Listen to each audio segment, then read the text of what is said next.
Welcome back to the PT Graduate Podcast. My guest today, Reyden, Exercise Physiologist. Welcome. Thank you. Hello. Nice to be here. It's fantastic to have you here. And your business, Megan, is Optimize Health. Yes, that's correct. Yeah. But you don't just do that, right? You've got a few fingers and a few pies, and you're a very highly qualified lady who has taken the path to exercise physiology, and I guess you would be the first Ex Phys that I've talked to. Traditionally, I'm talking to PTs or group exercise type people. So today is a really good opportunity to help define what you do and what may be different to a PT's role, because obviously there's some overlap, but there are also parts that are quite different. So I'm keen to explore that, but tell me a bit about Optimize Health and some of the other things that you do. Okay, so I guess probably start off introducing Optimize Health, which is a clinical exercise physiology business first and foremost. I founded it with my business partner, Catherine, almost 4 years ago now. So, we've gone through a few lockdowns, so probably about 3 years in practice. But so we started basically together. We'd met each other through the university system, through our studies, and we just fell in love with the role of using exercise as a treatment to help prevent and rehabilitate from special considerations and chronic conditions. Right. And I think that's the kind of the forefront of what a clinical exercise physiologist is. So Optimize Health, we see patients or clients, if you like, from a wide range of conditions, from your apparently healthy all the way up until you're chronically ill, very high risk individuals. And we use specialized assessment tools and expertise that we've taken through our studies to use exercise as basically the treatment to improve their quality of life and prevent further decline. And we love it. We absolutely love it. Yeah. Yeah, I can see, looking at some of your social pages and the activities that you get up to, it looks like a lot of fun, and you certainly make it engaging and enjoyable for those participants. For sure. It's probably one of the most important things is engagement and the lifestyle it creates for these individuals. Yeah, absolutely. So go into a little bit more depth for me in terms of you talked about, was it diagnostic or assessment tools that you use that kind of help you identify what you need to do? Yeah, sure. So as a clinical exercise physiologist, I like to, I guess, probably to explain it as a bridge between the exercise and the medical industry. And probably something that's really important to point out is that we aren't diagnostic. We do not diagnose anything that's not under our scope of practice. However, we work very closely with medical professionals. So your cardiologists, GPs, neurologists, any sort of specialist, where they provide diagnostic information on a client, and we then further assess in order to maximize or optimize, if you like, our prescription. So assessments such as ECG, cardiac-based assessments on the cycle, we do blood pressure monitoring, we can do pulmonary function. If the equipment is there, you can do lots of kind of cardiopulmonary assessments or VO2 max testing, which a lot of clinics around Auckland do have. Unfortunately, we don't, but there is a lot of assessment tools that you can use. And we use it as a way to ensure that exercise is safe for the individual, but also to find the right kind of exercise parameters or the right intensities for an individual to work at. And there's a lot of research out there showing how much benefit you can have based on different sort of assessments. I mean, it's a good objective way to measure a lot of. Yeah. You can come back to it and redo it if you want to, and then you can measure the change that's occurred, can't you? Yeah, definitely. And I think it's also because we work with a lot of high-risk individuals who are chronically ill and could have multiple comorbidities or have terminal conditions that are degenerative. We also use it as a screening tool. So if we were to see something that was out of the ordinary of what we'd expect for that client, we can then easily refer back to the medical professional or their specialist. So we don't diagnose, but we can pick up things sometimes, which mean we can go back to the medical professional and ensure they're safe and ready. Brilliant. So I'm not clued up in terms of how the qualifications work. Obviously, you've got a degree in exercise science. You've also got a master's, which we can talk about in terms of what it was. But is that master's, is that an element of being a qualified ex phys, or is it not necessarily required? Yeah, so in order to become a registered clinical exercise physiologist in New Zealand through the governing body, which is CEPNZ, you're required to hold a tertiary education with postgraduate qualifications. So as well as a whole host of clinical experience, monitored clinical experience hours. So there are ways to kind of become a registered CEP with a postgraduate degree, but most people, at least to date, have also got their masters, because that's how you gain all that extra experience, clinical experience. Of course. Yeah, so it's a long study. Yeah, we start with it is, isn't it? science. Yeah. Did you know what you were letting yourself in for? No, I had no idea. I honestly, I would have never known I was going to get here, but I'm glad I did. Good on you. Yeah. Are there many around? I don't know the numbers. That's actually probably something I should know, as I sit on the board of CPNZ. Okay. But there are quite a few around. There are, and more every year joining. We've got a good amount of clinical exercise physiologists in Auckland and around the North Island, and also a few in the South Island. But always growing, hoping to grow. It's the value of the profession is huge. We see it in our clients every day. So and do you partner with PTs? I mean, I know that you do a lot of outdoor stuff, and getting people active, and like you mentioned, lifestyle. It's giving them a certain lifestyle when they're behaving in a certain way and participating in your group stuff. Sure. Is there overlap, or do you see them as being quite distinct and separate? There is definitely overlap. I think any good personal trainer, as well as a good exercise physiologist, would say that the best way to help an individual is through individualized prescription, and not only their physical health, but their lifestyle, behavioral education. Where I see the biggest differences is our qualifications and our experience as clinical exercise physiologists allow us to provide that next level of assessment. And we have the medical knowledge to know how medications interact with different exercise responses, and what sort of assessment is needed for different conditions. So, I mean, we see someone who's just gone through open heart surgery, and we also see someone who has just been diagnosed with stage 3 cancer. So it's just, the range is huge. We could also get someone post-knee operation, diabetes, anything out of your ordinary young, healthy individual is where I like to say that's where we excel. And I mean, you forgive me if I'm wrong, or correct me if I'm wrong, but as a personal trainer, from what I understand, you can become a personal trainer in quite a few different ways, some just through an online course. So I think depending on how the personal trainer gets to where they are, they're not technically really experienced or trained to assist with these high risk medical conditions. And I think that's the biggest point of difference. I guess I would love to say that I work 100% in the clinical exercise physiology realm, but unfortunately at the moment as a business, that is not a great business model for us, because we're just not that well known, and we struggle to get enough clientele. So that's why as Optimize Health, you will also see us running outdoor sessions and doing some personal training and that sort of thing. But definitely a lot of overlap. I mean, we all believe exercise is the right treatment, right? So it's certainly, if it was a bottled medicine, it would be the most valuable in the world, wouldn't it?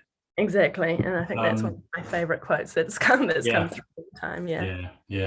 I think it sounds as though you could have a PT who goes and does further education and then kind of reverse engineers themselves from PT into an Ex Phys, but I guess there would be a considerable amount of study required. But then some PTs do a bachelor, and then they go on and specialize in certain things. So I see, there being some overlap, but at the same time, I guess there's a more traditional path into your role, which is quite well acknowledged and recognized, I suppose, by the industry and by the medical fraternity.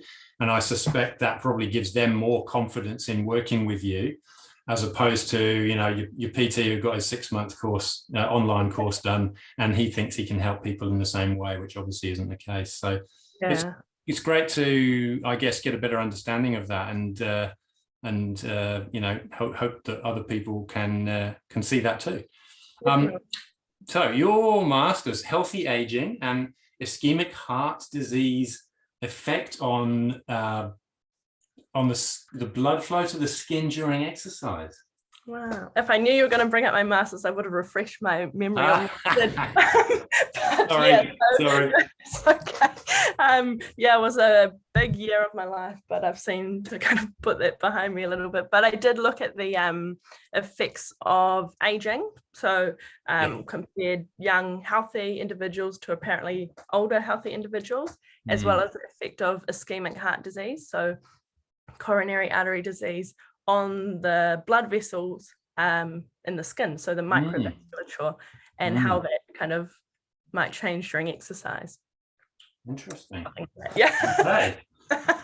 Yeah. I won't link this podcast to my supervisor. Choose your audience wisely. No, but yes, we're working with a lot of individuals to look at how potentially cardiovascular disease can affect the smaller blood vessels, not just the big arteries and the vessels around the heart that usually gets looked at. And I suppose those are the vessels which, if there's a problem, that can potentially turn nasty pretty quick. You might start to lose limbs or eyes, wherever it may be. I mean, my knowledge is sketchy, but if you're talking about something like type 2 diabetes, the worst consequences are that part of the body just isn't working properly, and therefore limbs could be in question. Sure. So I guess you're kind of touching on a bit of the neuropathies that can happen with diabetes and the extremities, and that's the very small blood vessels around for the eyes. So there's a lot of kind of flow-on effects from long-term uncontrolled diabetes. But I mean, it's amazing because our bodies just tend to know what to do. Or you really start studying something, you realize how much you really don't know about anything. But your body just continues on like it's known forever. So my master's was something that I look back on pretty fondly. I say, like, it was a really good learning curve, and I got to work with some amazing people and educators at the university, and it kind of set me up with the tools to know how to research further if I come across a case that I'm not sure of, or gives you the confidence to go out there and keep asking questions. And was there any particular reason why you chose that topic, that subject to dig into? I think I kind of, in some sort of way, fell into it through interest as well, but a couple of the researchers and lecturers at the university who I worked quite closely with over summer one year were kind of looking into that area of research, and I really enjoyed working with them, so I kind of continued on with that. And my first kind of main condition that I was really interested in was cardiovascular disease, so it's kind of perfect. Yeah. And any tidbits, anything useful from a healthy aging point of view that we should all be doing or could be doing? Of course, exercise. I think what's probably really important to note is that, I mean, lifelong exercise at a moderate intensity, at a moderate amount per week, we all know the numbers, is extremely valuable, but that it's also never too late to start.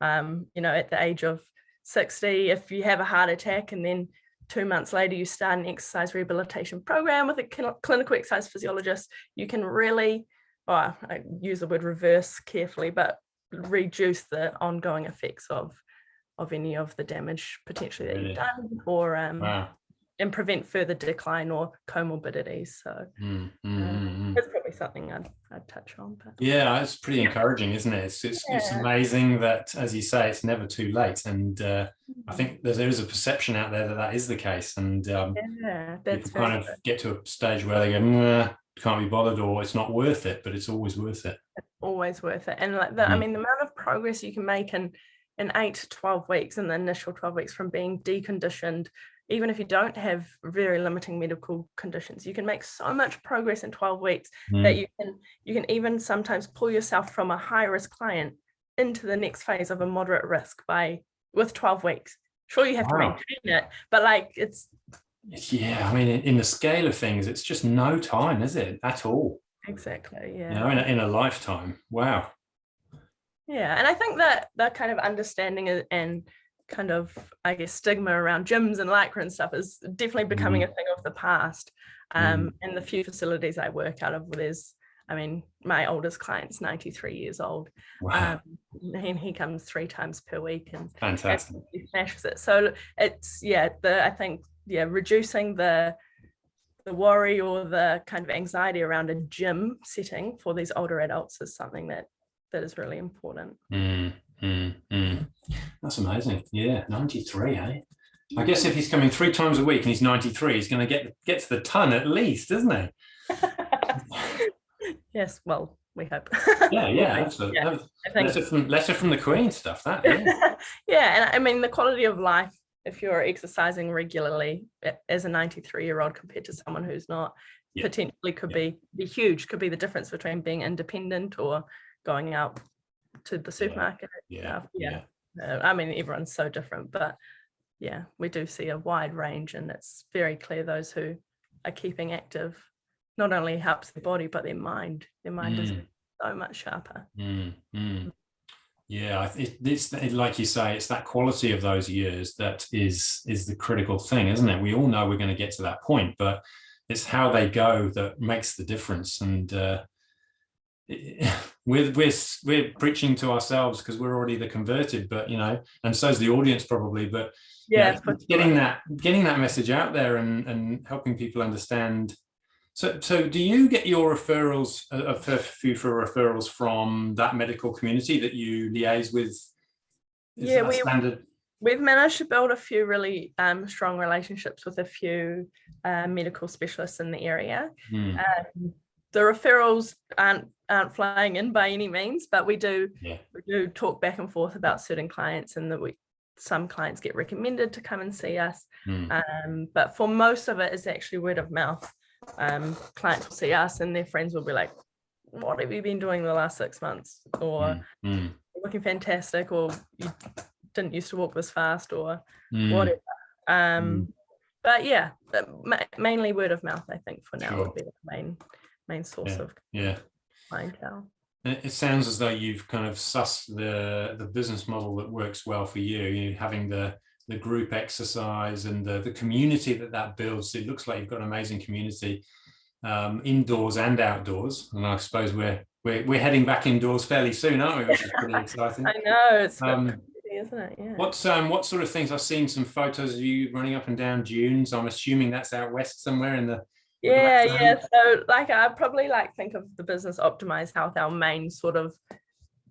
main business part is the clinical side, and we run that an amazing little gym in Mission Bay called Champion Fitness. They're such a lovely team there, an amazing atmosphere. So that's where we see most of our clinical clients or individuals with special considerations and older adults. And we run quite a clinical program there. But I live out west in Kumeu, so I also, especially during lockdown, I realized I need to diversify the business and the pool of clients a little bit. So we do a lot of beach sessions out here in Muriwai and park sessions. But looking forward to get back inside and see all our clients that we haven't seen for months. Very soon, 3 days. So some of the things that you've adapted to, and well done. I'm not going to use the P word, but some of the things that you've done that have meant that your business model is more sustainable, are those things that you will want to continue and keep doing? Yeah, I think it definitely is brought in a bit more variety. I mean, we also, as well as the clinical side, we do a lot of work in corporate health and go see businesses for assessments and health and wellness sort of programs. And then alongside that is the sort of healthy, fit, kind of more intensive things like a group class outside or personal training. I mean, we've got so much kind of experience and knowledge in the area of special considerations. So I do gravitate hugely to helping people who have either chronic pain or surgeries or injuries or postpartum. But of course, while business is struggling, we'll take the people who don't have any special considerations. But I think because we have such a niche, if someone comes in and they're, I don't know, young, healthy person who just wants to get fit or lose a bit of weight, then that's when I think it's important that we also refer on to personal trainers who are trained for these exact people. So we're not trying to spread out and take, yeah, that's cool. So, share and share alike. Yeah, definitely. And I think everyone's got so much to offer. And I think probably one of the biggest things that I've learned working in all the different facilities and with the different people is that pass people on when you're not fully trained to work with them. And there's enough people for everyone. And if you're going to work together, the client gets the best treatment. And yeah, absolutely. Yeah, couldn't agree more. Grow the pie, grow the pie together, rather than try and steal someone else's pie. Exactly. Yeah. So we work quite a lot with physiotherapists as well. And a couple of physiotherapists that will see someone for an acute treatment of an injury, but then we do the chronic long-term kind of holistic approach for their body systems. Yeah. Brilliant. So when you say holistic, what sort of aspects do you look at? Yeah, sure. So I think probably with explaining holistic, like we definitely look a bit at nutrition and refer on when we need to for a dietitian or a nutritionist. We look at the full body system. So if someone's come in for knee arthritis, we will still do a full body function assessment on them. Also still recommend a cardiac assessment, and then kind of treat the body as a whole, which is so important, as well as focusing largely on the area that causes the most problems or discomfort. But yeah, kind of, I mean, we use exercise for health, not for many other purposes other than health really is first and foremost. So even if someone comes in with knee arthritis or knee surgery, they still need ideally to meet the absolute minimum recommendations for the cardiac health and all those other areas. So we try to make sure we can encompass everything to basically optimize their health. It keeps the name. It keeps, I mean, you got the name right. It keeps coming back to that, doesn't it? It's you're right, we're not separate parts sort of sellotape together, you know, everything's connected to everything, including this top bit.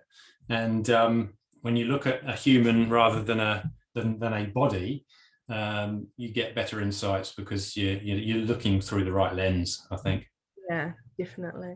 You sound like you quite enjoy the problem-solving clients, ones that can be quite tricky and there's no obvious answer when they stand in front of you and even after they've filled their paperwork in. Is that a right assumption? Yeah, 100%. I think, and I think that's probably most clinical exercise physiologists, because if something is obvious and can be done, we can do that in our day-to-day. But if there's a client that comes in with a condition we've never heard of, or they've felt like they've tried everything, they've gone to a physio, they've gone to a specialist, they've seen their doctor, and whatever they've been doing hasn't worked, that's when I get really excited, I think. And I kind of take the time to really look at their notes, research what I can, trial different exercises or programs. And I think that's also where you get the most reward. I mean, 100% of the time it's not going to work 100% of the time, but I've managed to have a couple of clients who've come in at basically their wits end. We've just sat down and worked through it, and it's taken a few months, but this can be life-changing, really, the results. That gets me the most excited for sure. Yeah, I could see your energy levels just go up a minute. My face changes. And now I've lost my train of thought. Very excited about it too. Yeah, very, very, because I love those clients too, right? I mean, when you've been doing it for a while, you know, the challenging clients become the more interesting clients rather than I just want to get fit. Well, you know, anybody could take somebody through a program to get them fitter, but it's about understanding, you know, something's going on with a foot or with a knee or with a hip or the lower back, or, you know, is it related to the rib cage or the shoulder? You know, putting those links together and seeing what's driving the issue, and then sort of having some success with implementing something and going, we found it. And so from there you can move forwards with Yeah. progressing programs and sort of seeing some serious progress being made. It's those are exciting. Yeah, for sure. And seeing the clients change over that time is what's the most impressive. And if I can just give a little example, I probably know this example is our little success story, but we have this lovely client who we've seen for probably 3.5 years now. And she has a condition called mitochondrial myopathy, which is very rare. And she has a lot of other rare associated kind of parameters to do with it. And it's also a degenerative condition. So like every year you expect the condition to kind of decrease the function and the capacity. When we first saw her, she couldn't get out of a chair without assistance with her hands and leaning right forward. She would walk with her walking stick. She was not confident in driving. She wouldn't travel alone. And after 2 years, this case took us to Orlando in America, to the American College of Sports Medicine, and my colleague Catherine presented this case. And the improvements were unbelievable. She doesn't take her walking stick now unless there's a place she doesn't know. She traveled to Christchurch by herself for the first time since she could remember, and just her confidence in her whole life and her outlook changed.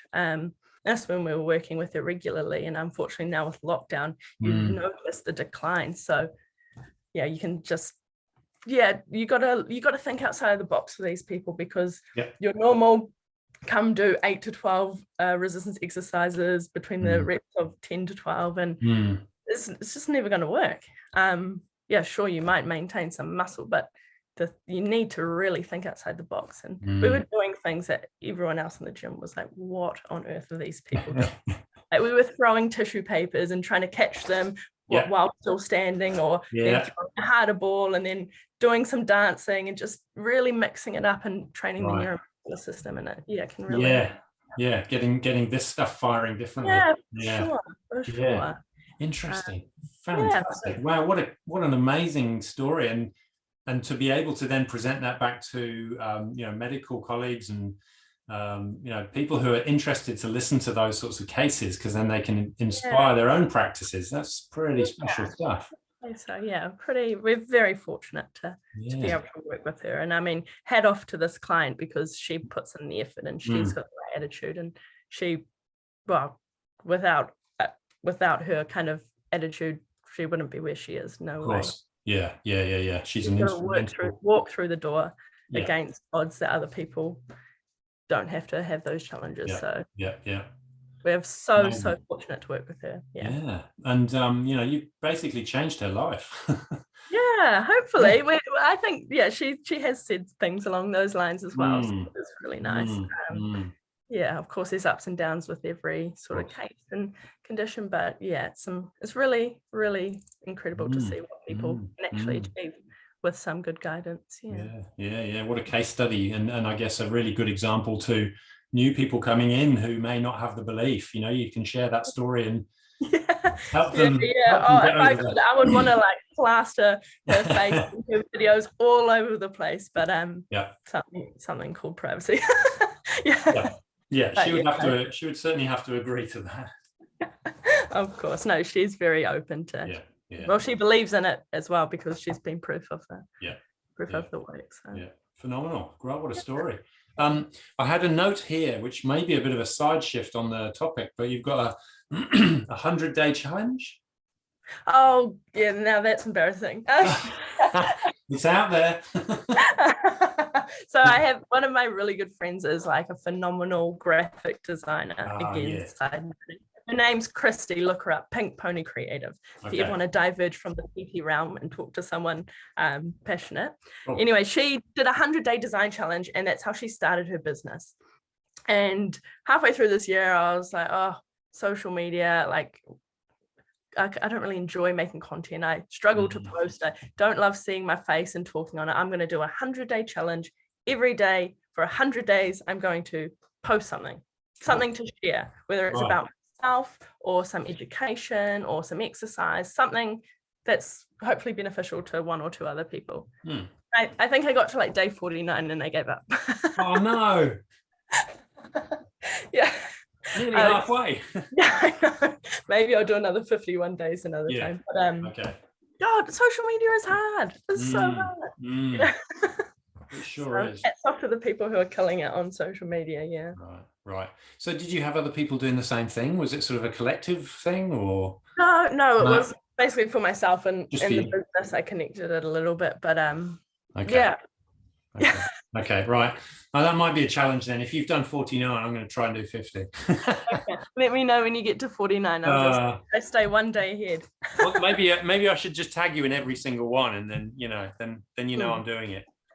It's a challenge. That is a proper challenge. Like I struggled with 3 days, so you did well. Thank you. Well, half the stuff I just made up on the spot, and I don't think it's very beneficial. So I decided that I'll just stop that. Yeah. They say you should plan it, don't they? You plan it a week out, and I'm like, how the hell am I going to know what I want to say on Friday? No, that's totally where I went wrong. I planned to plan it, but I never actually planned it in advance. That's still one of my goals, is to have like some sort of content and education creation a couple of weeks in advance to put out there. I think I'm going to put that on my 2022 goal list. Good on you. I talk to my team of staff and maybe do some delegation, because I've decided I'm not very good at it. There's an idea, and then you can get their different personalities coming out through the posts. Yeah, definitely. Yeah. Perfect. Nice bit of delegation there. So Megan, some tips and tricks, things that you've learned along the way, or other people have taught you, or things that you've made mistakes with that you wouldn't do again. What sort of gems might you have? Well, I guess probably start with probably one of the biggest things that I would like to kind of get out there for anyone in the industry, like an exercise, someone who takes exercise classes, personal trainer, right up to your highest skilled physiologist, or is just to keep asking questions. Ask your clients as much questions as you can. I think a lot of people potentially who are personal trainers or exercise professionals might get a little bit concerned or embarrassed to ask a question, especially around the medical history of a client. So let's just say someone comes in looking for a personal trainer. Oh, I've had a stent. And if you don't know what a stent is, either don't take the client on, or ask the client. They're there to help and share. Ask them, and then you can make an informed decision if you are the right person to look after this client. So ask your clients as many questions as you can about themselves, about their histories, and also keep asking questions about why exercises work. Why doesn't exercise hurt? Why is this response not occurring? Or what can I add on that will give extra value? So ask so many questions, and don't be afraid not to know things, because we all know next to nothing, let's be honest. And I think the more study you do, the more you realize, and I mean that's what everyone says, right? The more you study, the less you know. But it's so important to know what you don't know, and don't be afraid to be like, I've never heard that word before. So what? And look into it, for sure. And then my other huge kind of way of treating individuals is look at the individual that's in front of you, one person. So I use the word individual and personalized so many times throughout a day, and that's how we advertise all our services.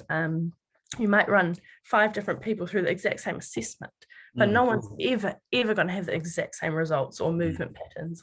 So treating people as an individual is what I think will put you hugely above other professionals in the area that kind of just go more with the cookie cutter approach.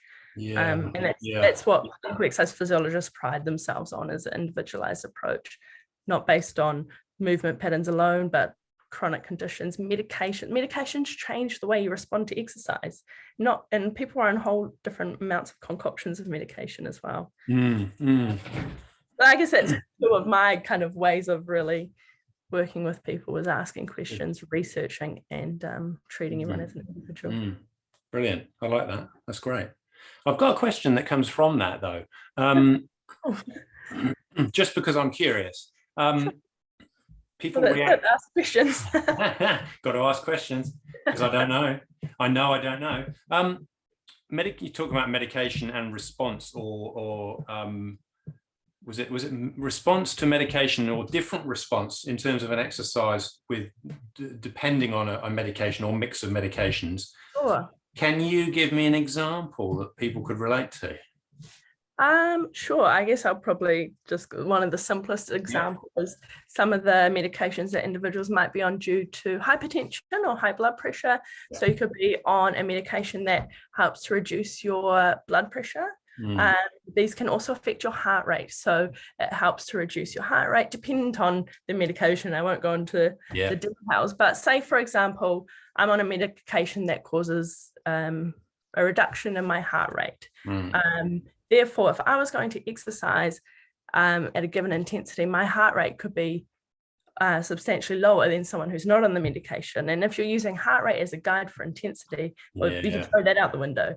So there's, I guess, just a simpler example about looking at what the individual's taking and how they react. We use a whole lot of different tools, not just heart rate, but rating of perceived exertion, oxygen consumption. You can look at a whole lot of different variables depending on what you're trained to use. That's probably one of the simplest. That's a good example, which I probably was aware of, but I like the fact that you've contextualized it for me, because that's one of many other possibilities, I suppose. Sure. Like a beta blocker, I guess, is probably the example, isn't it? If you're trying to achieve a number and you're not getting there, you probably need to have known that they were on a beta blocker, and therefore you probably wouldn't have got there in the first place. So that makes sense. Yeah, for sure. I mean, there's depending on conditions and medications, there's so many different interactions you can have with the individual and the medical kind of substance they're taking. So just make sure that you ask questions based on every aspect of the individual. And if there's something you don't know, either refer on or look it up and make sure you're qualified to deal with the individual or that condition, because you're not helping anyone if you're just pretending, and you probably feel like a bit of an idiot too. If you start to feel uncomfortable, you probably know you're outside your comfort zone or scope of practice. Definitely. And I think what's also good is, I mean, the clinical exercise physiology kind of membership isn't huge. It's got nothing on personal trainers and exercise professionals.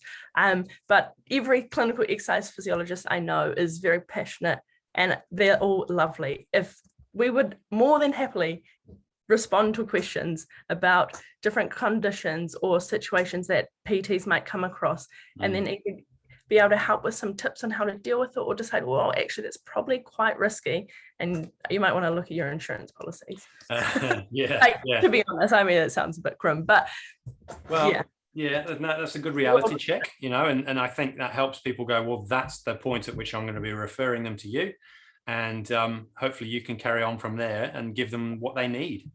And I mean, a lot of clients would do really well going through somewhere between 12 weeks and a year's a year is a long time, but depending on the condition, a program, and learn their limits and learn how their medications interact, and then be referred back to a general or a personal trainer with these guidelines. Hey, these are the assessments we took. This is what we'd recommend. Now, as long as they're exercising, I mean, it's more important to do something than nothing. Absolutely. I think that we, building those relationships with each other and allied health professionals, I think is the key, because then we know where we start and finish, but also we're strengthening the bonds so that there's a sort of a seamless service that goes on for those people out there who are the clients ultimately. Exactly. I mean, I think people in all the slightly different professions we have all have so much to offer, and going into a world where you compete against each other is just something that I would. Just the worst way forward for the clients, let alone for all your professions. Exactly. It's not in their interests, and unfortunately people get in their own way sometimes. So exactly. But there are a lot of people out there from all different areas of education and expertise that are just willing to collaborate and work together, and I think that is so valuable for sure. Just gotta find the right ones, and away you go. Definitely. So much to be gained. Yeah, perfect. Well, that's a nice note to end on, I think. Thank you so much. Thanks so much for your time. Thanks so much for your tips, and really clarifying that whole field of expertise that you work in, and how it's different and how it's similar, and how we can work together as a collective of two different industries that, you know, do aim to try and help people, you know, to achieve optimize their health. Yeah, perfect. And I guess probably one last thing to add would be just to have a look if anyone's interested in what clinical exercise physiologist is and what we do. CEPNZ is the kind of the governing body for New Zealand that focuses, and you can just have a look and you can find clinical exercise physiologists all over New Zealand on the website there. Yeah. I think the email addresses are there too, so just get in contact and see what's around. I will try and dig that out, and I will drop that into the show notes underneath this episode, so people can go and have a look for themselves. And if you've got any social links you want to send me, I'm happy to chuck those in as well, so people can find you. And if they need to make contact with you because they don't know any Ex Phys, then hey, look, it'd be good for people to make that contact and have a conversation. Yeah, always happy to meet new people for sure. And if anybody wants to help me with my social media, please. I'm sure they can. Fantastic. Brilliant. Thanks, Megan. Great chatting. Thank you, Richard. Okay. Bye. Bye.